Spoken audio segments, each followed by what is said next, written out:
इसमें मैंने आपको बताया था कि 4-5 इफेक्ट होता है फॉरफीचर का। पहला इफेक्ट होता है कि पार्टनर का नाम कंपनी के शेयर होल्डर के लिस्ट से काट दिया जाता है। दूसरा, कंपनी का शेयर कैपिटल घट जाता है, पता है ना, कंपनी का शेयर कैपिटल क्या हो जाता है, घट जाता है। The share capital of the company will be decreased. तीसरा जो इफेक्ट होता है वो होता है कि शेयर होल्डर जो होता है, जिसका शेयर फॉरफिट किया गया है, उसका जो भी अमाउंट उसने पेमेंट किया हुआ है वो जब्त कर लिया जाता है। और चौथा इफेक्ट इसका ये होता है कि वो कंपनी का जो शेयर होल्डर है वो अपने सारे राइट्स, क्योंकि वो शेयर होल्डर नहीं रहा, जब वो शेयर होल्डर नहीं रहा तो शेयर होल्डर के तौर पे उसके कुछ राइट्स होंगे, अब वो नहीं रहेगा उस कंपनी में।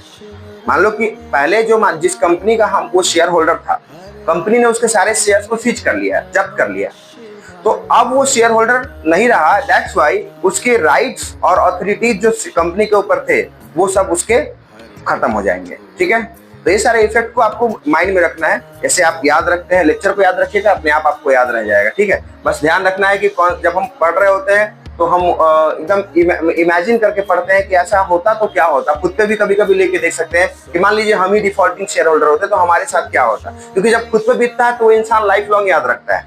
तो जरूरी नहीं है कि आपके ऊपर बीतेगा वो चीज, आप उसको जस्ट इमेजिन करिए, या फिर आप कंपनी का जो है वो इस तरह से इमेजिनेशन कीजिए कि हमारा जो कंपनी है, हमारा जो शेयर है, अगर हमारे शेयर को फॉरफिट कर लिया जाता तो क्या होता, तो अपने आप को चारों केस आपके दिमाग में आ जाएगा। ठीक है, तो जब मैंने 3-4 केस आपको बताया कि 3-4 इफेक्ट होता है कंपनी में शेयर्स के फॉरफिट होने का, अब उसमें दूसरा जो इफेक्ट मैंने आपको बताया था कि शेयर कैपिटल घट जाएगा, क्या हो जाएगा। और आपको याद होगा 11th क्लास में भी मैंने आपको बताया था कि जब मॉडर्न अप्रोच में आप गए होंगे तो मॉडर्न अप्रोच में मैंने rules of debit and credit बताया था, तो उसमें बताया था कि कैपिटल एक अकाउंट होता है ना, asset liabilities capital income expenditure होता है ना, तो कैपिटल जब घटता है तो डेबिट होता है, क्या होता है, डेबिट होता है। अभी तक आप देखिए सब जगह शेयर कैपिटल क्रेडिट हुआ है ना, हुआ है कि नहीं, जहां भी देखिएगा शेयर कैपिटल क्या हुआ है, क्रेडिट हुआ है। यहाँ भी शेयर कैपिटल क्या हुआ है, क्रेडिट हुआ है। और एप्लीकेशन वाले में भी शेयर कैपिटल क्रेडिट हुआ था। जब भी शेयर कैपिटल बढ़ेगा तो क्रेडिट होगा, और जैसे फॉरफीचर हुआ है तो ये घट रहा है, क्या हो रहा है, the share capital, the amount of share capital is being decreased, that's why it will be debited. तो पहला एंट्री मेरे साथ करिए फॉरफीचर का।